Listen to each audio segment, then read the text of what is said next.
Siraj fitness పై brother ఆసక్తికర comment. Bharat విజయంపై మరోసారి నోరు పారేసుకున్న పాక్ క్రికెటర్. ఇలాంటి ఇంట్రెస్టింగ్ స్పోర్ట్స్ న్యూస్ ని ఇప్పుడు చూద్దాం.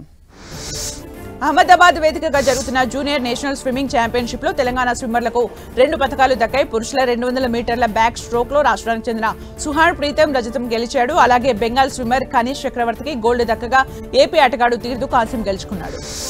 భారత స్టార్ ఆటగాళ్లకు బీసీసీఐ షాక్ ఇవ్వబోతోంది. ప్లేయర్స్ కు సంబంధించి బీసీసీఐ కీలక నిర్ణయం తీసుకోబోతున్నట్లు సమాచారం. వర్క్ లోడ్ మేనేజ్మెంట్ సాకుతో ఆటగాళ్లు మ్యాచ్లు, సిరీస్లను ఎంచుకునే విధానానికి స్వస్తి పలకాలని భావిస్తోందట. ఈ విషయంలో సెలక్షన్ కమిటీ, ప్రధాన కోచ్ గంభీర్, బీసీసీఐ పెద్దలు ఏకాభిప్రాయంతో ఉన్నారని సమాచారం. ఇంగ్లాండ్ తో టెస్ట్ సిరీస్ లో భారత జట్టును ముందుండి నడిపించిన కెప్టెన్ శుభ్మన్ గిల్ పై మాజీ క్రికెటర్ సచిన్ తెందూల్కర్ ప్రశంసలు కురిపించారు. గిల్ స్పష్టమైన ఆలోచనలతో ఈ సిరీస్ లో బరిలోకి దిగాడని, కాబట్టి అంత గొప్పగా రాణించాడని తెలిపారు. సిరీస్ ఆద్యంతం శుభ్మన్ గొప్పగా బ్యాటింగ్ చేశాడని కొనియాడారు. ఆసియా కప్ ముందు టీమిండియాకు good news. Team India T20 captain Suryakumar Yadav Asia cup ఆడే అవకాశాలు కనిపిస్తున్నాయి. జూన్లో సర్జరీ చేయించుకున్న సూర్య ఆసియా కప్ సమయానికి పూర్తి ఫిట్నెస్ సాధించడం ఖాయమని రిపోర్ట్స్ చెబుతున్నాయి. స్పోర్ట్స్ హెర్నియా సర్జరీ నుంచి కోలుకున్న సూర్య ప్రాక్టీస్ ప్రారంభించాడు. ఇంగ్లాండ్ తో జరిగిన 5 టెస్టుల సిరీస్ లో అద్భుతంగా రాణించిన team India fast bowler Mohammed Siraj ICC rankings లో తన ర్యాంకును మెరుగుపరుచుకున్నారు.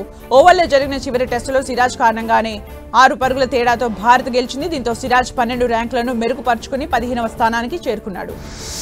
ఓవల్ టెస్టులో టీమిండియా అద్భుత పోరాట పటిమను ప్రదర్శించి ఉత్కంఠ పోరులో భారత జట్టు గెలిచింది. ఈ గెలుపును జీర్ణించుకోలేని పాకిస్తాన్ మాజీ క్రికెటర్ షబ్బీర్ అహ్మద్ తన అక్కసు వెళ్లగక్కాడు. టీమిండియా బౌలర్లు బంతికి పెట్రోలియం జెల్లీ రాసుంటారని కక్షపూరితంగా ఆరోపణలు చేశాడు. ఎంపైర్లో బంతిని పరీక్షల కోసం ల్యాబ్ కు పంపాలని సూచించాడు. ఇంగ్లాండ్ తో సిరీస్ లో ఏకంగా 5 టెస్టుల్లో ఆడటమే గాక 187 ఓవర్ల పాటు బౌలింగ్ చేసిన Team India star pacer Mohammed Siraj తన ఫిట్నెస్ ను కాపాడుకునేందుకు తీవ్రంగా శ్రమించాడని అతడి సోదరుడు మహ్మద్ ఇస్మాయిల్ తెలిపాడు. జంక్ ఫుడ్ ను తినడం పూర్తిగా మానేశాడని, హైదరాబాద్ లో ఉన్న ఎప్పుడో ఒకప్పుడు ఇంట్లో చేసిన బిర్యానీ తింటాడని తెలిపారు. యువ కెప్టెన్ శుభ్మన్ గిల్ తో పాటు ఓపెనర్ యశస్వి జైస్వాల్, సాయి సుదర్శన్ త్వరలో జరగబోయే ఆసియా కప్ సెలక్షన్స్ కు అందుబాటులో ఉండనున్నారు. సెప్టెంబర్ 2వ వారంలో దుబాయ్ వేదికగా మొదలు కాబోయే ఈ టోర్నీ టీ20 ఫార్మాట్ లో జరగనుంది. ఆసియా కప్ ముగిసిన వెంటనే భారత్ స్వదేశంలో వెస్టిండీస్ తో టెస్ట్ సిరీస్ ఆడనుంది.